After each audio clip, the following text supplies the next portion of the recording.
1 cup all-purpose flour, 1 teaspoon baking powder, 1/2 cup granulated sugar, 1/2 cup unsalted butter, softened, 2 large eggs, 1 teaspoon vanilla extract, 1/4 cup milk. Adjust for batter consistency.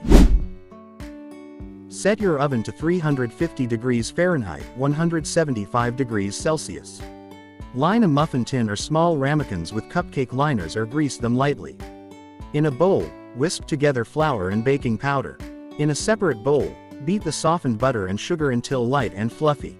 Beat in the eggs one at a time, followed by the vanilla extract. Gradually mix the dry ingredients into the wet mixture, alternating with milk. Stir until the batter is smooth but don't overmix. Spoon the batter evenly into the prepared tins or ramekins. Sprinkle with toppings of your choice. Bake for 18 to 22 minutes, or until a toothpick inserted into the center comes out clean. Let the patty cakes cool before serving plain or with frosting.